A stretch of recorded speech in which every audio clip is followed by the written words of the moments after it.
I just have a thing with actors or performers that come to these shows and try to remove themselves from the people. And it really bothers me when they do that, when that's why we're here. So when somebody comes to my table, I try to connect. I try to be present. And it's really not about an autograph. It's about the moment that you're sharing. And if you're aware of that, I walk away with a full heart as well. So, these people come to see me, but I come to see them. And with that attitude, it makes it a much better experience for me as well. So, having grown up in the business, and again, I've been fortunate enough to have been in, 250 productions, some of them great, some of them not great. Right. But to see where people have connected with me is always sort of fun, whatever the project is. Well, many of them too, not just good or great, but receiving cult status, iconic status. I mean, you've been in many of those. What do people scream out at you most? I mean, are they screaming Wolverines? I'm getting Stay Gold, Wolverines, a lot of people, a lot of Reaper fans. Okay. Criminal Minds. Yeah. But I'm still like, I'm a working actor, right? I've got a show called Obliterated on Netflix right now. I just started a new series with Harrison Ford called 1923 with Taylor Sheridan. I'm working on that right now. So, for me, I'm blessed because I have a history in the business, but I'm still present. Yeah. So I don't come here resenting bebeing called Ponyboy. It could be worse. I could have been, Gilligan or Chachi, right? So not that there's anything wrong with Gilligan or Chachi. No, but I'm just saying, if somebody's shouting Chachi over and over, you might be like, oh, Jesus, I've done other things. Yeah. But, the Outsiders is something that's near and dear to my heart. My wife and I started a foundation called the Stay Gold Foundation, where we go to schools and we talk about the importance of literacy. And, young kids are so caught up into social media, there's no beginning, middle, and an end anymore. There's just a 15-second swipe left. And their attention spans and even their socializing skills are pretty much nil. And when I was a kid, communication was a big thing. Storytelling was a big thing. Just mustering up the courage to go ask Mia LaCroix out to the dance in 8th grade took me 4 days to do, Now, they're in the middle of a video game, the TV's on, they're doing homework, and they'll ask Mia LaCroix if she'll go to the dance. She says no. They swipe left, and it never happened. They're back to video games. For me, it wrecked me when she said no. It's character-building stuff. Right. So, the art of storytelling and communication is fading, and it's important for me to get out there and talk to these kids. 10 years ago, I'd go to a class, and I'd ask, if there was anybody interested in the arts, and I'd get half the class to raise their hands. Now, none of them do. So everybody wants to be an influencer. People ask me, how can I be famous? But nobody asks how they can, what it is that they can do, what kind of effort or what kind of work they can do to become whatever it is they want to become, a writer, a songwriter, an actor, a storyteller, something of that sort. They're not interested anymore. They want the shortcut. They want to be. They just want to be. Well, how do you approach that then? Because, my wife and I have talked about that a lot too, is that, back in the day, we had to figure things out. If we wanted to know something, we had to go look it up. We had to go to the library. Well, that's a tough part, because now these kids got all the answers in their pocket in that device, and that's a conversation killer. Because before, you could sit there and argue about a movie that took place in the 80s, and have a good time while you're talking about it. But now the phone comes out, and the fact is blurted out, and the conversation's killed instantly. So it's a different time. Right. Yeah, Rotten Tomatoes gave it this, so there's the answer to that. Yeah, sure. No, let's debate. I want to. Wait, who played that role? Was that Harrison Ford? No, it wasn't Harrison. Yes, it was Harrison. No, it wasn't. Yes, no, it wasn't. You're wrong. It's a blessing and a curse, because sometimes I do need to figure things out in a moment's notice. But again, to this point, it's like, have we lost critical thinking? Have we lost the ability to just figure stuff out? So, man, how do you? Just curious. Well, how do you? When we were younger, finding an answer was a beautiful moment. We did a book report, and we needed the the L encyclopedia, and somebody had to check that, like, holy shit, Lithuania, I need to know, and you'd have to wait. We go to the library. But finally, you get an answer. It was like, a celebration, but Yes. there's no more of that. You mentioned Kids can't even cursive write. When I sign Yes. things, they'll be like, what does that say? I'm like, this is stay gold. What's wrong with you? You know what I mean? You're still They signing can't cursive. read it. Are you printing now? Do you have to? Are you forced to print? It's no, of course, it's motivated me to continue cursive writing, but More and more. Okay.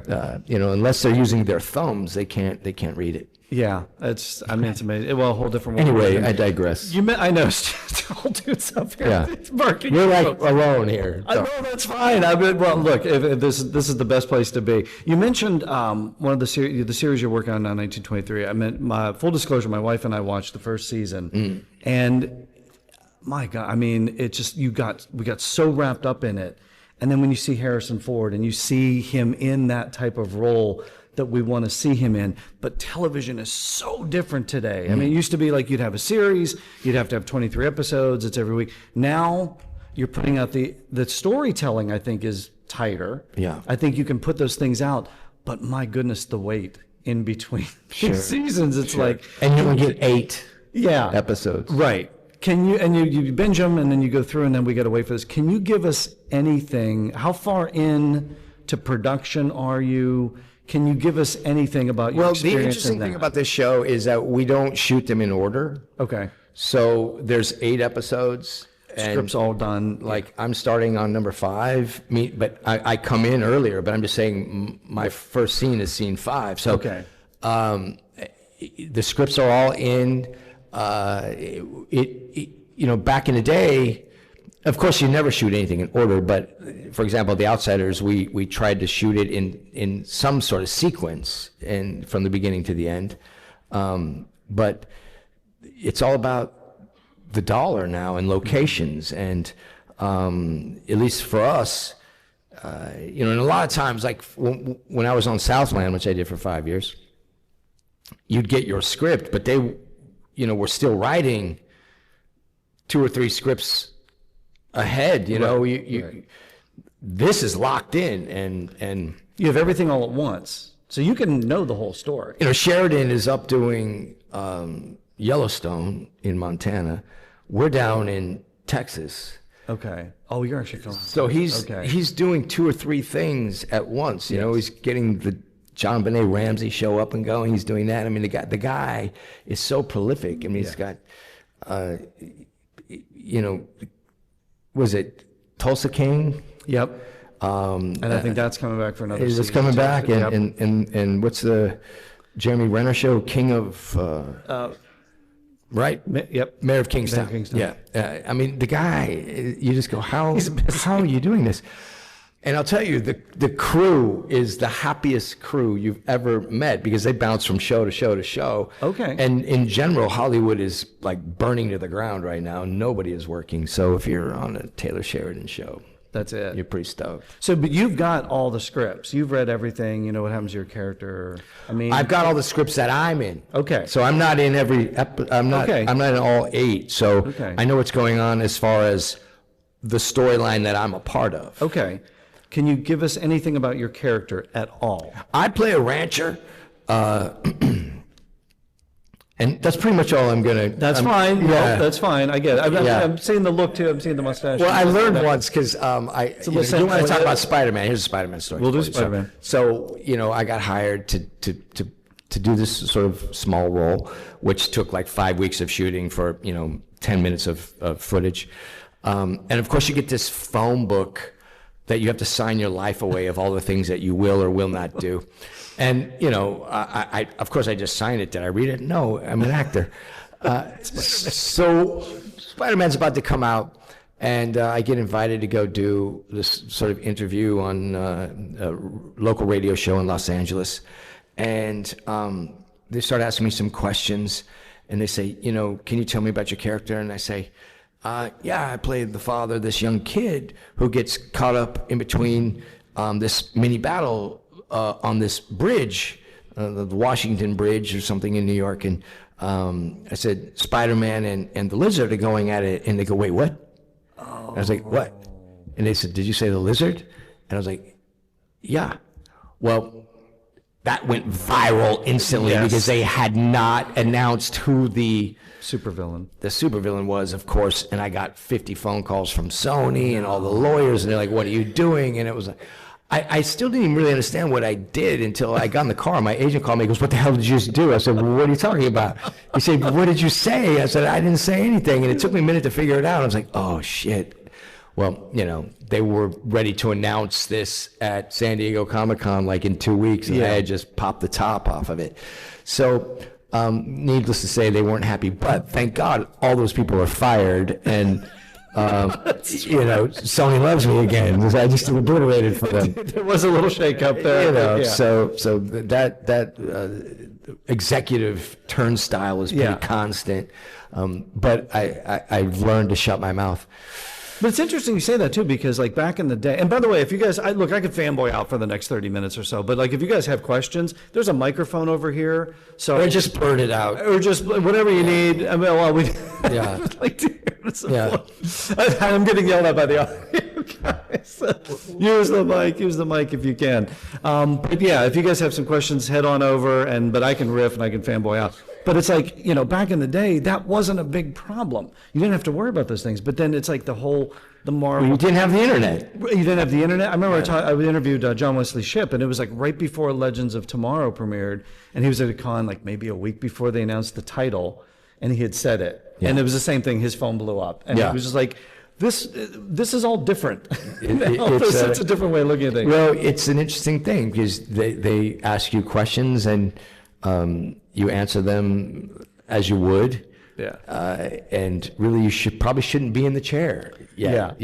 So it's a funny thing. A lot of times they'll say, you learn quickly, right? Well, they say you can take pictures, but you can't post them until episodes run and things like that. Okay. But at that point, it's like, a year later, you've done 2 other projects, right? And you've forgotten everything, and you don't even want to post that anymore. No, it's 2 years ago, right? It takes all the fun out of it. But you've worked with Harrison Ford?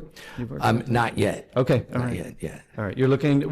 Are you a Harrison Ford fan? A huge Harrison Ford fan. Yeah, like a Han Solo, Indiana Jones. Like you're like, that's American Graffiti. Yeah. Okay. So can you turn The Fugitive is probably my favorite. Can you turn fanboy off and then? Well, pretty quick. Okay. Because, you have to understand, he was married to Melissa Matheson when she wrote E.T., and that was my first picture. So, like, there's, having grown up in the business, it's a little different for me because, I go on a set. If I'm a guest star of a show, usually that's the worst job to have in the business because most actors, they show up as a guest star, and they're eating alone, and they're not talking to anybody, and it's pretty isolating. But, I've spent 45 years in this business, so I'm 57. Generally, we have crossed paths somewhere. Yeah. And you'd be surprised. There's a lot of outsiders fans, and I'm invited into the lunch room. You know what I mean? Yes. So and everybody's in that. And I've probably worked with a lot of people that you have worked with, even though we haven't met. And it's a small business, so Hollywood's a small town. So it really should be 6 degrees separate of C. Thomas Howell. Pretty much. That should be the thing too. Yeah. And Harrison Ford filmed a scene in E.T. You weren't there for that though. I don't recall that. He was the principal. Deleted scene. They're like, there was when the chair rises, the frogs and all that. Right after that. And they had He got cut out? He got cut out That's at E.T. awesome. Yeah. So, all right, we're going to take some audience questions here. Can you tell us your name and where you're from? Russ from Connecticut. Do you have any memories you can share with us during the filming of The Outsiders? The Outsiders, yes. Especially with the ensemble cast. Well, that was, I think we shot it in 82. And most of us, it was pretty much our first thing. A couple of people had done a few things. I had done E.T. and Matt Dillon had worked a little bit, and I think Cruz had done Taps, and we were all just kind of young kids, bright-eyed and bushy-tailed. But I haven't gone through anything like that prior or after. The auditioning process alone was unlike anything we had gone through. Normally, and things have changed again since COVID, but normally when you would audition for something, you would go to an office and there'd be 10 or 12 people all waiting outside with their papers, running lines, waiting to go into the doorway to meet a casting director or whoever was running the show, and you would give your audition and hope you got invited back. Well, in this instance, we went to Zoetrope Studios, and there would be, 30 actors all on stage 8, and Francis had created a little set, and there was everybody from Robert Downey Jr., Dennis Quaid, Val Kilmer, Mickey Rourke, Anthony Michael Hall. I mean, the list went on and on and on and on. And we were all in this room watching everybody work, and he would just be pointing and saying, okay, you're going to play Derry, you're going to play Dallas, Tommy, you play Ponyboy, do scene 4, and we'd all be working together. And it didn't really have a real sense of any kind of an audition. It was more of a workshop environment. And literally I went to 6 different cities and must have read with 1,000 different actors before they came up with that core group. And the last stop was New York, where we picked up Diane Lane and Matt Dillon. Of course, Ralph was from New York, but we nabbed him out of Los Angeles because he was doing a show called 8 is Enough at that point. And that final core group that we put together had spent a good 2.5 months working together at these auditions, and we knew each other quite well by the end of it. And of course, Patrick Swayze and I had done 3 pictures together. We did The Outsiders and Grandview USA and Red Dawn. But what most people don't know is prior to The Outsiders, when I was 11 years old, I spent a summer in Houston on a set called Urban Cowboy. My father was the stunt coordinator of that film, and a woman named Patsy Swayze was the dance choreographer of that film. And I spent a summer with Patrick, who took care of me for my father down in Houston. So when we started working together, I had already known him and his family for a couple of years. So he was really like a true brother to me, and one of the most amazing, giving, gifted actors that I had the privilege of working with. Down to earth, super kind, and also a little bit of a pain in the ass. He was such a gifted artist and an athlete. He just naturally was better than anybody at anything in the room. I mean, you literally walk up to him and say, look, I just got a brand new butterfly net. I'm going to start catching butterflies. And he'd be like, oh, I went to the Olympics in butterfly catching in '68. And you look it up and the guy was like, wanted to write a song and went #1. He did a dance movie. It became one of the most epic dance films. Dirty Dancing is, pop culture, Americana, amazing stuff. He rode motorcycles. He wanted to be a cowboy. Started collecting horses, and whatever he focused on, he became an aficionado, and just a superb gentleman. But thank you for your question. Yeah. What did you learn from Coppola on that film? Because such an early role. I'm sure you just. He was a complicated man, Yeah. He was part psychologist, part director, part father, part friend, and he directed without overtly directing you. He has this knack of getting what he wants, but allowing you to think that you came up with the idea, which is the best way to do it. Yes. Because then you can take ownership of what it is you're trying to do, as opposed to trying to please somebody else. Right. And he did something that I had never experienced before. And back in the early 80s, video assist wasn't a thing. Now they use video on every film, and the director can replay video and take a look at a shot and say, okay, now we need this, now we need that. But back then it didn't exist. So he brought us in 4 weeks early, and we shot the entire film on videotape, which they edited and screened for us before we ever rolled film. Whoa. And there was a sense of competition between the greasers and the socias, because every weekend we would have, a barbecue at the park and a football game or a basketball game or bowling night, and they'd show up in their matching tracksuits with names on the back, and we didn't have shit, They had these matching leather binders, and they were on the 18th floor of the hotel getting more per diem than us, and we really had this sense of, and it was healthy, of course, but, well, let's just put it like this. The scene on the monkey bars when I spit on Leif Garrett, I may or may not have blown a line or two to do that a few more extra times. And it was a healthy, competitive hatred. Yeah. Yeah. That was what he was doing. That was built in. And of course, none of us really understood that's what he was doing, but it also created a bond between us as actors. So when we were hanging out together, there was a trust. I love those guys. I wanted to be Matt Dillon. Now you're hanging out with a group of these young kids, 18, 19 years old, the outsiders. There's a couple of good-looking guys in that group. You know what I mean? But when you walked into a room with everybody, when Matt walked in, it was like the women fainted, man. When Matt was 18, 19 years old, he had this charisma that was inexplicable. He had sort of this James Dean, Marlon Brando kind of old movie star quality to him.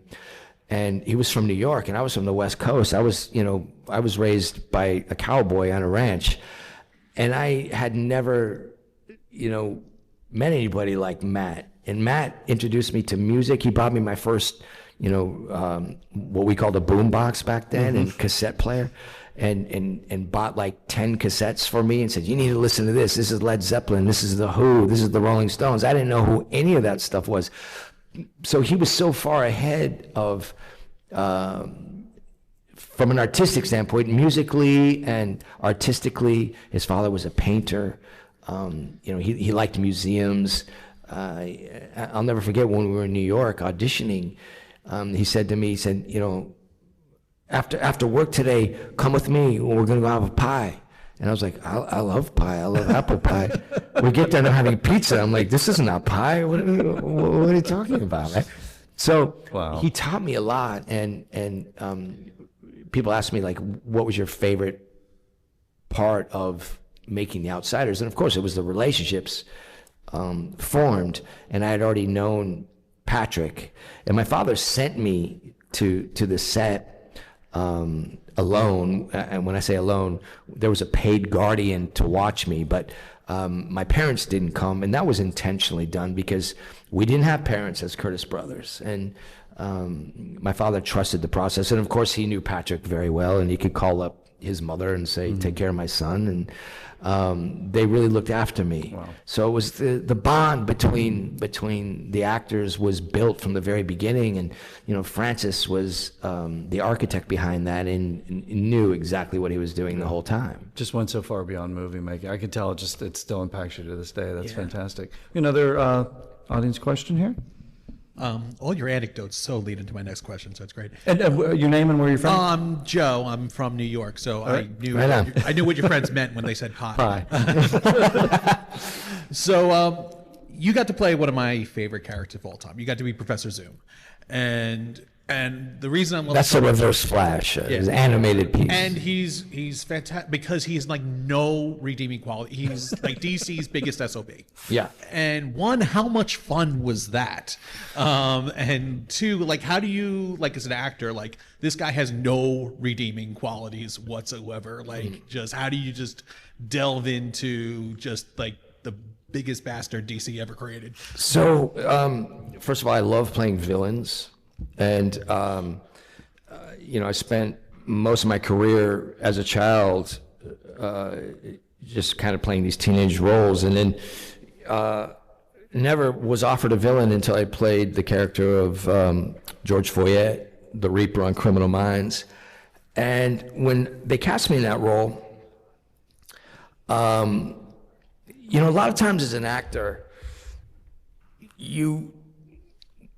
might not know what you are going to do, but you damn sure know what you're not going to do. So at least for me, that gives me a leg up. And when I was 17, I did a movie called The Hitcher with Rutger Hauer. And Rutger was probably the most intimidating man that I had ever met. His hands were the size of a baseball mitt. And when we started filming The Hitcher, the production was petrified of this man. Like, nobody would speak to him. And about 3 weeks in, he finally came up to me and said, I think we should have lunch together today. And I was like, holy shit. Okay. So I grabbed my little tray and went to his, he had this bus that he was basically living on. And we sat down, and he would chain smoke these filterless Camel cigarettes, and I was picking through some potato salad, and it felt like an eternity went by. And he wasn't saying anything. He was just sort of staring out the window and smoking, occasionally glancing over at me, and I was scared to death. And so, you know, out of just absolute terror, at 17 years old, I decided to muster up a little small talk, and I, you know, with my squeaky voice, I was like, Rutger, you know, everybody says you're an amazing bad guy. What's your secret to playing bad guys? He took this long drag off his cigarette and leaned in real close and exhaled in my face and said, I don't play bad guys. I was like, holy shit, time to go. And that rattled around in my head for 25 plus years. Of course, I didn't have the depth at that time artistically to understand what he meant until I got the role as Foyette. And I started to reflect upon what he had said, and I was old enough to understand different aspects of the work at that point. You know, when you're 17, irony isn't something you have a real grasp on. And Rutger, I started to really analyze his roles, and what he meant was he would play very grounded characters, and he wasn't afraid to, like, when you watch The Hitcher, he really empathizes with Jim Halsey and what he puts my character through. You see love, you see fear, you see a lot of emotion from what we would call a bad guy, that, you know, a lot of actors make the mistake of not emoting because they know that they don't die until page 92, and they'll run through a hail of bullets. And my favorite to watch is when a bad guy is in like the most frightening moment and they decide to laugh in your face in that moment. And I'm like, I'm out, click. Because it's fake. I don't care who you are. If you're getting shot at, you're freaking scared, man. It doesn't matter who you are, right? So it was really important to me when I played Foyette to, and I love it when people come up to say, I saw you as the Reaper, you're a freaking psycho, man. I'm like, well, really? You should watch it again, because you see a pretty grounded person that's trying like a mother to make a deal with somebody because he's afraid. And he does horrible things, but as a very grounded, rooted character. And that is frightening when you start to watch, you know, a sociopath that can disconnect from murdering 40 people on a bus, like he just sat down, you know, having a hamburger, without needing to come up with some fake laugh or some, you know, what I call bullshit, while doing it. And it took me about 25 years to understand that, and I finally understood what he meant when he said, I don't play bad guys. He doesn't approach his villains as if they're bad guys. He finds a way to inject this character that does horrible things with humanity. And what happens is the audience then can connect to you, and they don't disconnect from you, but they understand, and then they hate you even more. So many people come up to me and go, oh my God, I hated you so much in Criminal Minds, but you're my favorite character. It's like, I hate you, but I love you. And that to me is like, you know, the ultimate compliment. And that came from Rutger. So I really love to play flawed, broken humans and present them to the audience, and the audience like, I hate this guy. I played a character, on Southland for 5 years who was a misogynistic, kind of sort of partially racist, alcoholic, old school cop. And in the first season, you literally hate this guy. But by season 5, you love him. And that to me, something like that really challenges me as an artist, and those are my favorite characters to play, and that all came from that experience from The Hitcher, though I didn't know it until 25 years later. So lessons all through. I mean, I've talked to so many actors before who have played some, bad guys, and they say that you can't play the baddie because that character doesn't know what they're doing is quote unquote bad. It's just what they think needs to be done in that moment. Yeah. And when you approach it that way, then otherwise you become the mustache twirling cartoon character. And like you said, turn it off. I can't watch it. It's time. Yeah, it's something else. But and it sounds like you've got the emotional investment from the audience at that point too. When they just can't turn away, but they hate it, but they can't turn away. You've got them locked in. You got another question here? Yep. Hi. I'm Drew. I'm also from New York. I'm a big fan of American history, so I absolutely loved your performance as Lieutenant Thomas Chamberlain in Ronald F. Maxwell's Gettysburg. Yeah. Just like Outsiders, you got to work with a great cast, and I just kind of wanted to know, what was your prep work like? Are there any great stories that you wouldn't mind sharing? Well, playing historical characters now is phenomenal because you have the internet. Back then, we didn't have the accessibility that we do now. But we did have historians that came on the set. And again, we would sit around the fire in these reenactment camps that were built that was possibly one of the most incredible experiences I've ever been a part of, because these gentlemen would come from around the country, and it was a 5-month shoot, and they would come for weeks at a time. The camp never broke down. New people would come, people would come and go the whole time, but we would have fiddle players and people making food from that time period, and literally that's where we all would love to go when we were on a break and sit down and listen to the historians. Of course, every reenactor on the planet is a historian, so you got to deal with that. But the stories about the Civil War, whatever side you're a fan of, and when I did that movie, of course, I was a fan of the Union. Now, having read every possible book and memoirs from Robert E. Lee to Ulysses S. Grant, everybody, I'm more partial to what the South went through and the stories from the South, because both sides thought it was going to be at max a 3-month war, and it went on for 4 years, as you know. And the stories, it's funny because truth is stranger than fiction, and we can have this conversation over and over, and I can tell you a story and be like, wait, brothers were fighting each other?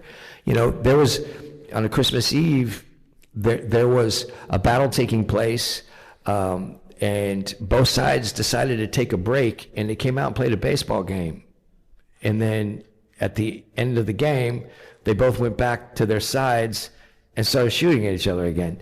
So, you hear like, wait, what? That sounds crazy to me. But you do the research and you find out that, these moments really took place. The humanity that went into the Civil War, and the brutality of how they bulked together and just fired lead at each other left and right, was mind-blowing. But getting back to your point, we didn't have the research of it. We didn't have these, Right. Now you play a historical part. You got all the answers right here, which tends to help a lot. But what we were talking about earlier, it omits the camaraderie of storytelling and listening, which I'm a big fan of. Yeah. Thank you, man. Oh, no. I want to jump back a little bit because you referenced your dad earlier. He was a stunt coordinator, stuntman, rodeo performer. Yeah, he rode bulls for 10 years for a living. Okay. Yeah. And you grew up in Los Angeles. You grew up in the industry. At any point did you think that might be where you wanted to go a little bit? Yeah, into well, that I sort of- wanted to be a cowboy. And in fact, I live on a ranch now. I have 3 horses. And now you get to be one. I which ride is every good. day. Yeah, so I'm a cowboy now. Okay, in real life and on screen. But for me, well, so you have to understand, back in the day, all stunt people were cowboys because they were doing westerns, right? And they're like, okay, we need somebody to fall off the stagecoach, and that's all. Pretty much all stunt people were cowboys. Yeah. So my father, when it was time to kind of settle down a little bit, he went to L.A. and started working in the business. He wanted to become a stunt person, and he did. He was one of the most prolific stuntmen in the business for many, many, many years. He's 78 now and retired, but when I was younger, rodeo was such a big part of my life. Junior rodeo, I was 1979, 1980, 1981 California State junior all-around champion. I really wanted to be a professional cowboy. And, doing ET, even doing The Outsiders, was just a means for me to get a faster horse and a bigger truck and a trailer to get to the next rodeo. It was all about that. Yeah, and then it sort of kind of snowballed into this, career that I never anticipated. And I was a self-taught actor and just never really thought that I would be a lifer by any. Yeah. It's not like I went to the Royal Academy of Dramatic Arts and studied through college. I just curious, like, when did that sneak in then? Was it in high school? Was it like, when did? No, I when mean, did you literally, first I get was. that bug of acting? It's funny. So I was laying on the floor one day waiting for my father to come home. And, back then we walked home from the school bus and we let ourselves into the house and we hung out for hours by ourselves. Kid. Yep, I know. Yep. And I was watching an old episode of Taxi. I was like, 8 or 9 years old. And there was a scene between Judd Hirsch and Jeff Conley. Judd Hirsch was talking to Conley's character, who was an actor in the show, and he wanted to have a couple hours off to go to this audition, and Danny DeVito wouldn't let him go. Right. And he blew up and got mad, and he went home. And Judd Hirsch knocks on his door and says, can I come in and talk to you? And he says, yeah, sure. And he starts talking to Conley's character, saying, look, you need to give up this dream of being an actor and, take life a little more seriously. I don't want to see you being a taxi driver your whole life. You're a young man and you need to, become something and do something that has substance to it. And Conley freaks out on him. And he starts to tell him, how dare you come over to my house and shatter my dreams? How dare you tell me that I can't do what I know I can do better than anybody? And he storms out of his own apartment and slams the door and leaves Judd Hirsch like in this sort of mesmerized trance. And slowly the front door opens back up and it's Conley going, I got you, right? And for me, at a young age, it was this beautiful illustration of what acting was. Okay. And it really hit me deep in that moment. So episode of Taxi, that's episode fantastic. of Taxi. And I was like, okay, this is something that I think I want to do, because I was going to the set with my father and thinking I'd probably do stunts. But when I understood what acting was, at that time, I thought, okay, this is something I could do. And of course, out of the blue one day, my father picks me up from school and says, we're going to go meet this guy named Steven Spielberg. And I hadn't been on any auditions, and I was like, okay, cool. And he shoves a pack of Marlboros in my hand and a book of matches. He says, you have to learn how to smoke this. And I was like, okay. And I'm like, turning green, trying to learn how to smoke a cigarette as we're on our way to this audition. And we go into the casting room, and there's 6 guys. They all look identical. They all look like, John Stamos with black feathered hair and beautiful blue eyes. And I was like, Daddy, let's go, because I am not that, and I'm not going to get this part. And he said, just wait. So they all went in one at a time. And finally, it's my turn to go in, and I walk in, and there's, I'm sitting on a stool, and there's bright lights pointing at my face, and there's Kathleen Kennedy, Frank Marshall, the producers of Raiders of the Lost Ark, and Steven Spielberg, and Mike Fenton, Marcy Liroff, all these casting people, and a couple of other suits. And Spielberg starts asking me some questions. Asks, if I can ride a bike. I'm like, of course I can ride a bike. He's like, your father's a stuntman? I'm like, yeah. Stunt person, I have horses, we rodeo, and hands me a page, and we weren't allowed to read the script. It was top secret. So Right. I had this page of dialogue that they've torn out of a script for me, and I read a few lines with him, and he said, how do you feel about smoking a cigarette? And I was like, hold on.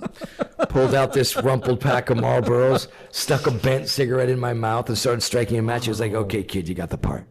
Your dad knew. Did he have the script ahead of? I mean, Nobody how did. Nobody did. Well, Somebody tipped him off. no, of about, course. So this, yeah. the role had been cast already. Okay. And it was a young Mormon boy who they had cast, and his mother came and said, well, he can't smoke the cigarette. And so they said, we're going to replace you.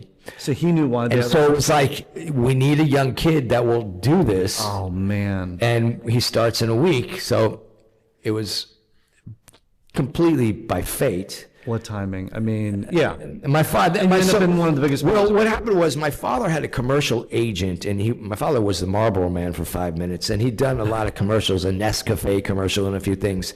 Well, that commercial agency had a theatrical department, and I had gone in with him a few times while he had some meetings, and they called to my father and they said, listen, there's a part that we think Tommy might be right for.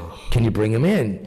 And they explained to him what he needed, and of course he just stopped and picked up a pack of Marlboros and crammed one in my mouth and said, learn how to smoke this. Dad knew. And, that's amazing. In the time we have left, I do want to fanboy just a bit about E.T. a little bit, because, I mean, you and I are the same age. It's like, that's my sweet spot right We're there. old. I mean, yeah, but I was riding bikes. I was doing the whole thing, and it was everything. And it was just like, had you known at that point, Raiders of the Lost Ark, Close Encounters of the Third Kind, Jaw, like, had you kind of known that, or was this, No. you're learning that as you're going, and there's this guy named Steven Spielberg there? I didn't know him. I didn't know Coppola. Okay. And I think that gave me an advantage A distance. because okay. I didn't want anything from them. Yeah. I wanted to compete in rodeo. Okay. I wanted to go home and ride my horse. Yeah. And there were other people that were there that wanted to be a star. And I still to this day, I don't give a shit. Like, I don't have a publicist. They call me up and say, do you want this? I'm not going to pay some clown $4,000 a month to get me in people's picks and pans. I don't give a shit. Right. So, Do you think that distance is what's helped you all these years? Yeah. Just like, oh my God. Like, Yeah. now there's a believability to well, I feel sort of, I empathize for the people that spend a lifetime in Hollywood that may or may not be happy with their particular station in life. Hollywood's a fickle bitch. I'm sorry, but it's like the girl that you chase around the playground in school for months and begging her to go to the dance, or wanting to hold her hand and possibly get a kiss behind the handball court. She wants literally nothing to do with you until you finally stop, and she's like, wait, where are you going? Hollywood's the same way. Mm-hmm. You can spend a lifetime chasing that dream, but I live in a small town in Texas. I could give a shit if you call me or not. I'm gonna go ride my horse. Yeah. Work in the garden or do something for my heart and my soul. Well, my phone never stops ringing, Yeah. And I'm not concerned about becoming famous. I'm more concerned about growing as an artist and becoming a better person. And when you focus on that, the outcome is a beautiful gift. Yeah. If you're focused solely on trying to get your next role, inevitably you're going to be disappointed. I think that's the believability that comes out in your performances too. When I can only imagine how much fun that was to shoot that movie, E.T. It was like a circus, right? Because you're surrounded by little people, people with severe disabilities. This little kid named Matt had no legs, and he used to cruise around on a skateboard, and they'd put him inside this ET suit. In the E.T. suit, right? I'm 13, going, holy shit, what's going on? Right. And of course the actual puppeteering of E.T. There was like 12 people doing the mechanics. And of course, now they would just computer generate all the images. You lose all the human. You lose everything. Yeah, and you guys, there was an inevitable. Literally, you would be in awe watching, like they'd be wheeling out the ET in front of you, and you'd be like, "Oh my god!" Like Drew Barrymore totally bought in as a kid, I think, right? Like she was like people were weeping when he died. It was Well, like, Henry as well. Henry comes back though, but it's like they were weeping on the set. Yeah. And I think Spielberg probably did a little freaked him out a little. Well, bit. there was a tremendous amount of love on that set, and it was so surreal, but still steeped in reality. Yeah. I mean, it could have, it was a very simple story. I mean, it could have been a little boy and a dog, but the fact that we had this introduction to a benevolent extraterrestrial was something we hadn't experienced. I mean, it had been, kind of War of the Worlds land for us. And now all of a sudden, our hearts were bleeding for this sort of, Reese's Pieces eating little character. And imagine that guy, because they went to M&M's first and said, we want you to be our candy. And M&M said no. Nope. And that guy got fired. Yep. And I mean, he's selling cars. Nobody likes Reese's Pieces, but we all eat them now because of that. That's right? exactly right. Crazy. No, I mean, the movie still gets to me. I think it's all of us to this day, too. Next up is Reagan. You're playing Secretary of Defense Casper Weinberger. Yeah, that's coming out here in a couple of weeks. Okay. Yeah. Amazing experience. Dennis Quaid? Dennis Quaid and Penelope Ann Miller played Nancy. Oh, wow. Okay. It's a long story that's based more on the life of Reagan. And I play Casper Weinberger, and basically during the Cold War, and, my scenes are all sort of based in that top secret office giving orders.